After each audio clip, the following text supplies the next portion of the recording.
You're listening to Adventures in Project Management with John Goad. Hey everybody, hope you're having a great day. I am here to talk to you about my next topic. So, I had an uncle that years ago, he walked into I think it was a Ford auto dealership. He lived in the Midwest, and he was a guy that kind of knew what he wanted to drive, and he drove a lot of the same Ford cars. Well, I guess when I was a kid, he drove these huge family truckster type, was it Country Squire, station wagons, where, the kids were in the back, the parents up front. There was like an acre in between. It was amazing. But as he grew a little older and less kids around, he kind of got into the economy cars or whatever. And I remember that, so he walked onto this lot, and I wasn't with him, but the story that I think my dad told me, he walked to the lot and he found the, Ford Escort or Taurus. It certainly wasn't any cool car like a Mustang or anything like that. And he walked up to kind of like the first one that he saw there, and he asked I guess there's a sales guy, around, and he said, "Hey, how much is this car?" And the guy's like, it's this much. And my uncle said, "Okay, I'll take it." And I thought, man, that's weird. Ever since I was young, I thought that was a weird story that he would just walk up and say, "Oh, that's a cost on the sticker, write it up." And because, I've bought vehicles, and not a lot of them from the lot, not many from the lot. I don't like to do it that way all the time, but they always have all their kind of added little markups, and there's the shipping and handling, and there's, things like that I think they're always expecting a negotiation of some sort.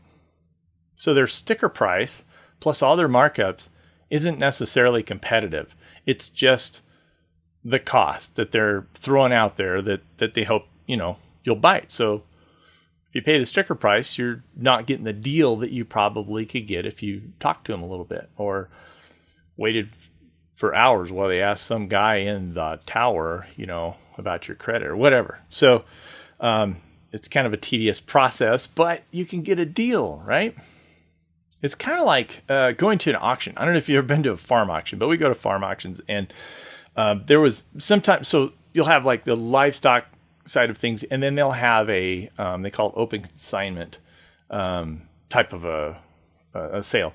And what that is everybody can bring all their stuff that they want to sell, that's ag or construction or whatever related, and they just line it up in this huge lot, and then everybody shows up and you get a number, and they have these auctioneers that just walk, like the crowd just walks row by row down through this stuff, and the auctioneers auction it off. And it's always kind of funny. I love, I watch people and I study, behavior like that, and I just do in my work, and I just have all the time. So it's fun to go to those. And when you see like the auctioneer walking, like he'll see maybe a pile of rebar or something, then he thinks, "I'm not going to get much money for this, so we're just going to throw it out there." So he throws out a reasonable price or whatever, a couple people bid, and then on to the next thing. And then there's that piece of something that, he thinks he can get more value out of, and it's a whole different game, and it's really kind of fun to watch. And this one time we were at an auction, a buddy of mine and we were standing there, and one of the things that auctioneers do is they kind of pay attention to who's looking at what. So as the crowd's going through, there's always items that draw more attention. People want those things a little more, hoping to get a deal a little bit, more. And so I know they pay attention to that. And so if they do, then they know that they can maybe get a little bit more out of it. And so we stood in front of, there were two bunks it was 3/4 inch super floor. It was actual plywood decking, residential plywood decking, tongue and groove decking.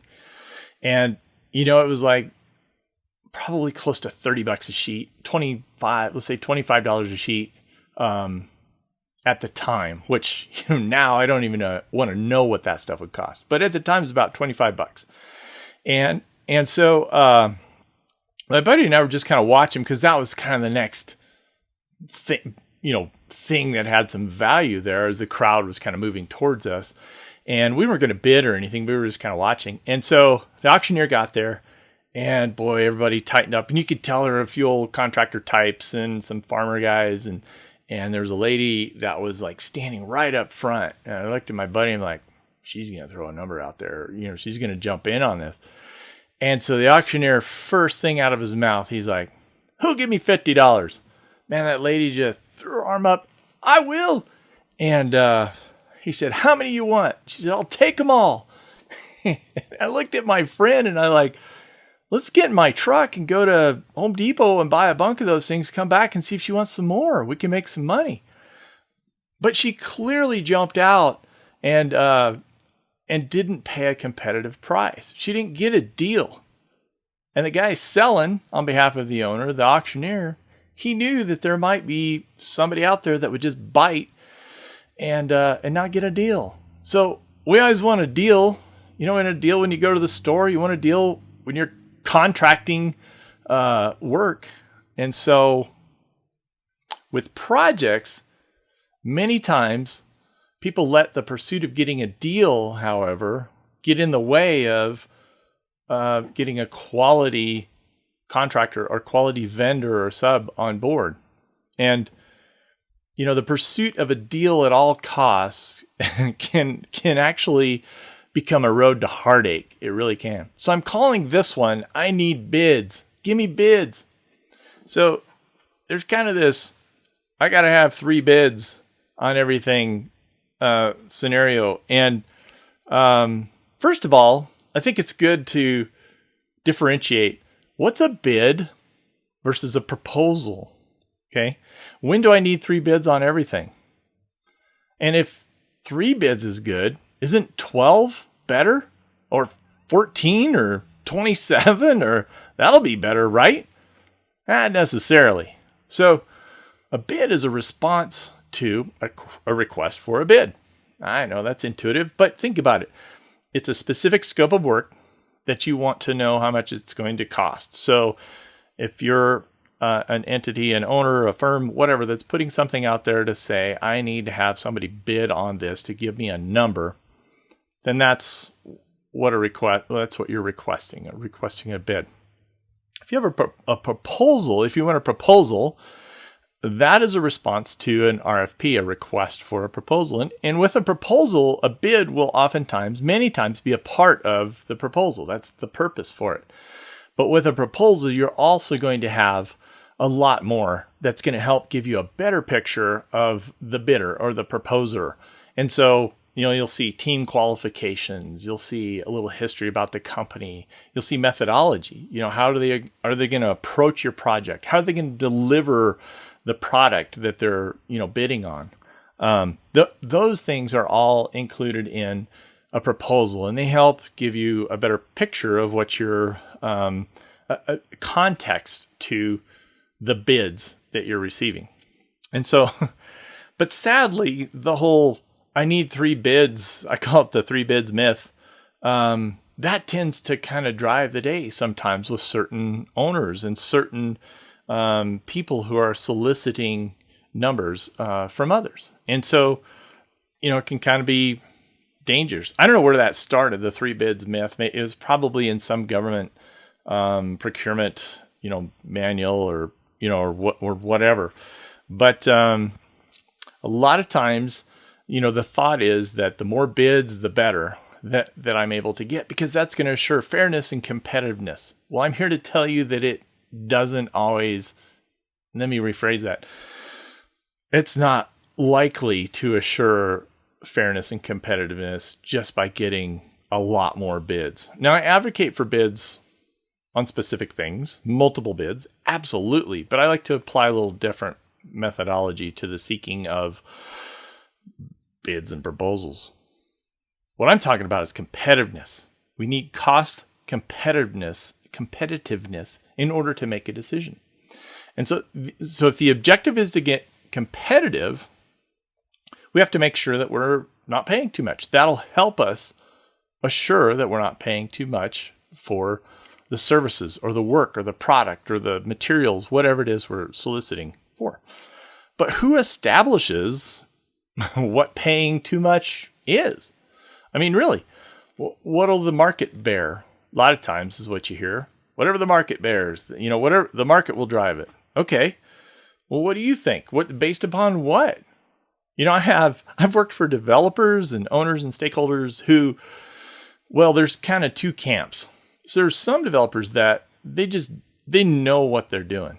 They've done this so often.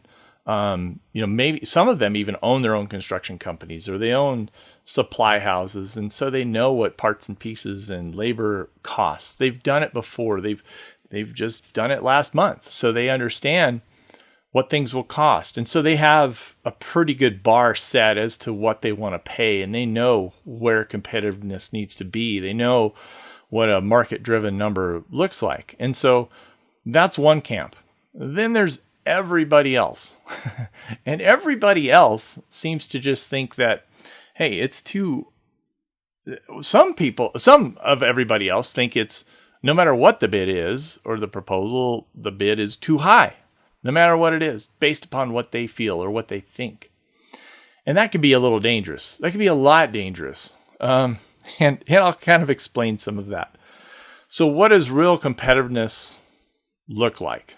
Well, I was sentenced to... I worked as a government contractor in project management for about 4 years on a project or two, on several. And we had to play within a very specific set of federal government rules for procurement to assure competitive bids, and it included the selection of the lowest qualified bid. That means that if you were going to bid on some of the scope that we were putting out there, that we were soliciting for, that meant you had to tick off a few boxes. Were you small business, women-owned, minority-owned? Did you have insurance? Could you bond, a certain amount? Stuff like that. And then you just pitched the cheapest number that you could for the scope that was defined within the drawings and specifications. And you had a pretty good chance of, winning the job, winning the work.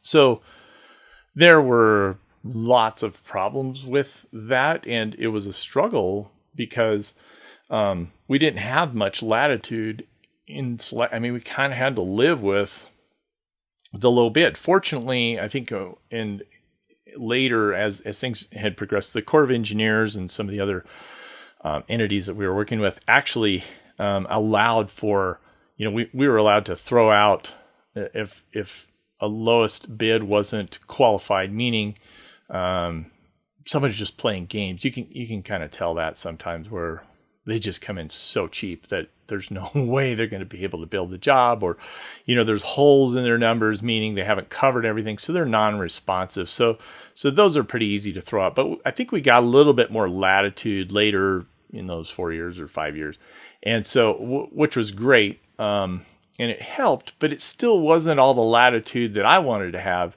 in order to make sure that we were making a selection for the best value for the project, so that we weren't wrought with change orders and issues, once the contracts were let. And so, and I can get into that some other time. I don't want to get bound by that. But when we had real tight procurement rules driven by the federal government, at that time, and this was, some years ago, but still, we weren't able to, I didn't believe, always select the best entity for the work, because I knew that we were going to be dealing with a lot of change orders. It's kind of a game there. Okay. So just know that. With private work, however, we're not bound by a lot of those procurement rules. All the time. And so this allows a lot of latitude to do, it helps us get away from just the sole low bid mentality, which I think adds a level of quality, and it helps us manage costs much better.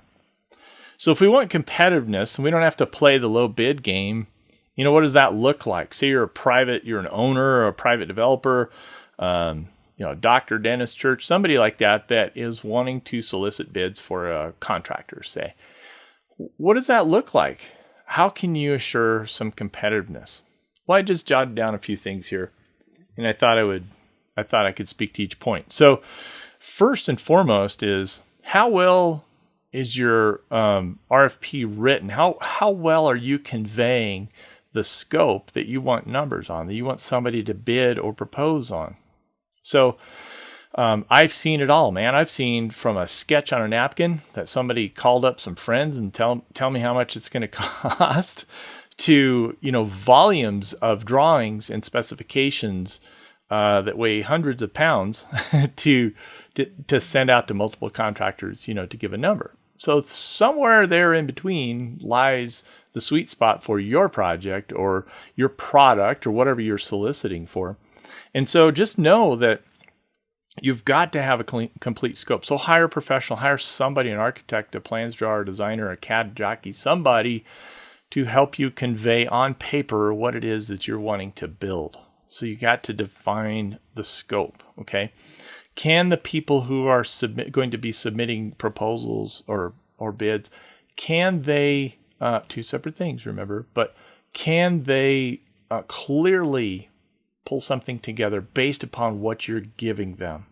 So make sure that you have a decent set of drawings or some specs or sketches or something in addition to a formal RFP. And when I say formal, again, that can run a broad range, but put a letter out there with a date that you expect everybody's proposal to come in, and a date that you're going to commit to reviewing it and letting people know if they're successful or not. Just have some process there, because when it's too loose, it just doesn't work out well, and it sets yourself up for protest or bad feelings or all kinds of things.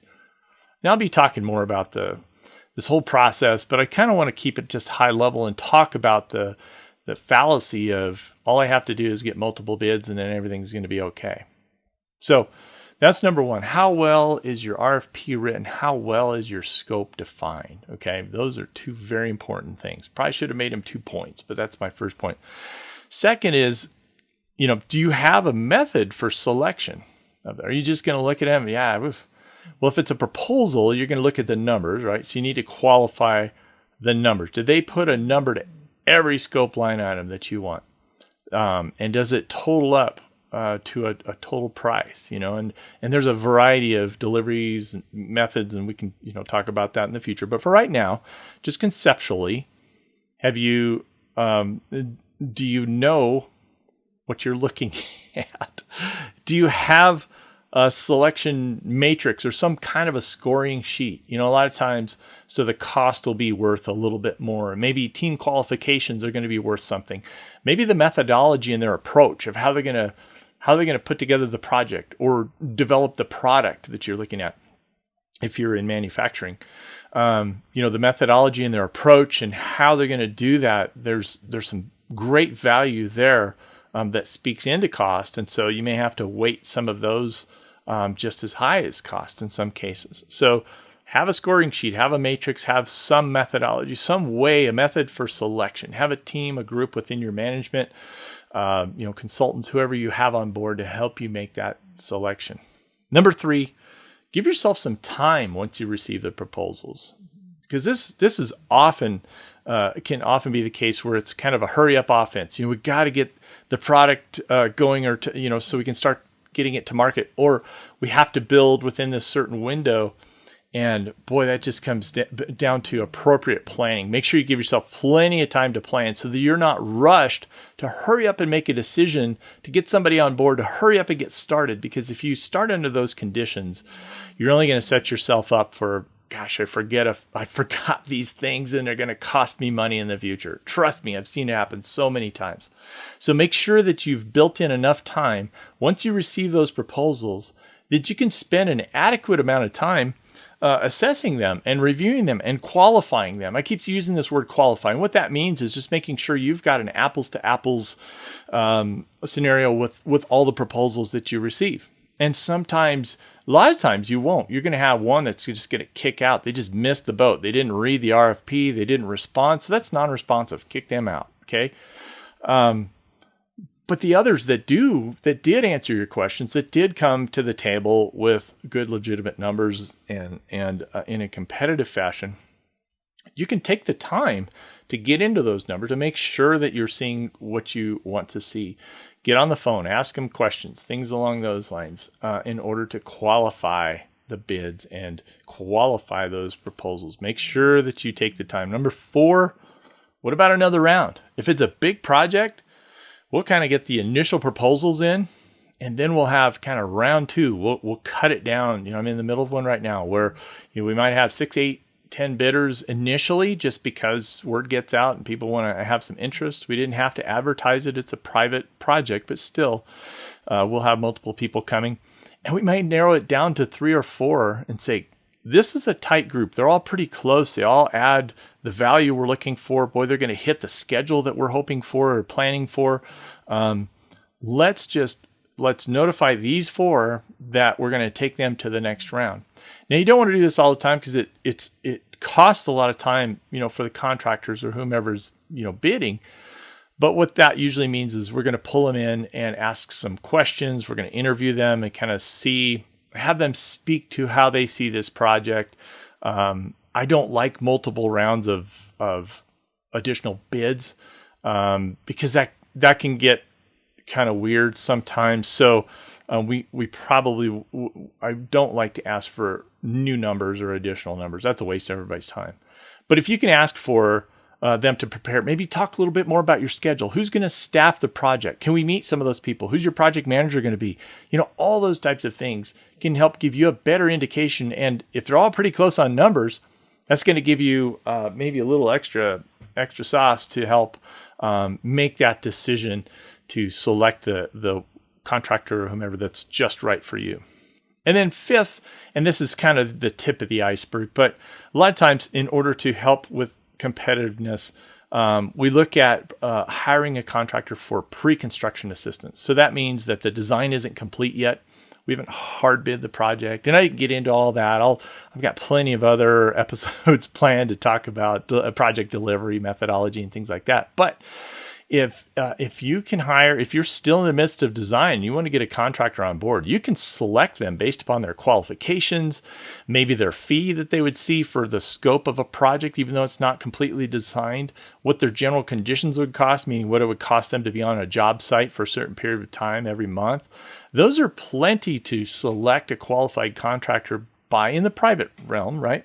And then negotiate with them, and as they provide input as the design progresses, that helps add value because you're not designing something you can't afford. If they know your budget, then everybody's talking the same language as the design advances. And then you reach a point where they'll put together a number and you negotiate that. And all that competitiveness for the actual work items occurs at the subcontractor level, meaning that you have a fixed fee of some sort or a fixed markup for the contractor. He's on board helping you. They're on board helping you. And then you get to the point where you've got the scope defined, the drawings are done, you submit for permit, and then it's ready to put a number together. So then they'll solicit to a pool of subcontractors in every division, and they'll bring that competitiveness to the table at that level. And those are some of my most successful projects, and I'm happy to talk a lot more about that in future episodes. I don't want to get buried in that today. But just so you recall, and I'm going to refresh, so if we want competitiveness, when you as an owner or developer or an entity that is soliciting, make sure you define the scope and put a good RFP out there. And it can be simple. It doesn't have to be, real detailed. To have a method for selection, some criteria, some scoring, something like that. 3, be sure to give yourself some time to review the proposals, to qualify the proposals so that you know what you're doing when you make that selection. And if you can't, then number 4, talk about another round.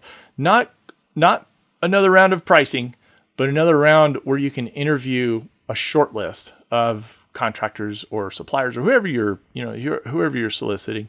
And number 5, maybe if it is a contractor, hire for pre-construction services so that they can help you. The point that is, if you want true competitiveness, it's much more than just getting a lot of bids. And I hope I've made myself clear with that today. Multiple bids are good, but there's so much more to it than just throwing it out there, okay? And hopefully you've understand that. And so, be purposeful in your solicitation process.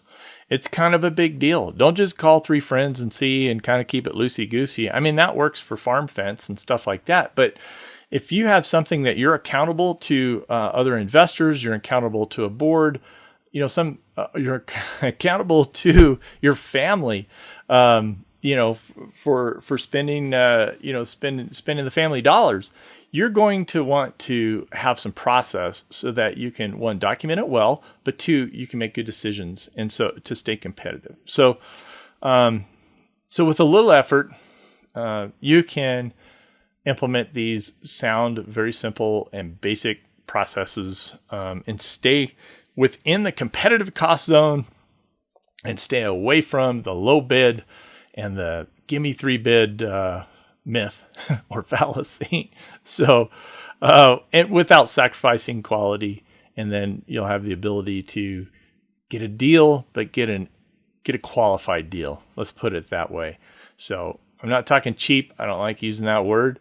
But when you get a qualified, competitive bid, competitive proposal, so a bid being a part of that proposal, you will do nothing but have the best value that you can in having someone deliver that project or product or what you're soliciting for, and you will reap the benefit of having a good job at the end of the day. So that hopefully you have found something here today that has been of help to you.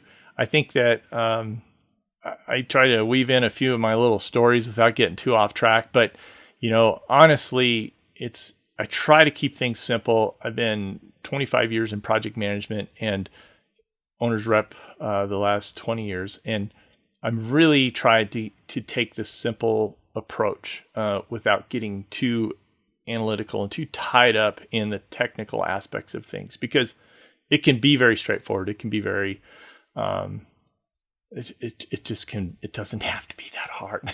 So I hope you found something here today that will help you. Pass it along if it has. I'd love to have you subscribe, and until next time, that's all I've got. I can't wait to talk to you next time. Hope you're having a great day, and that's all I've got. Take care.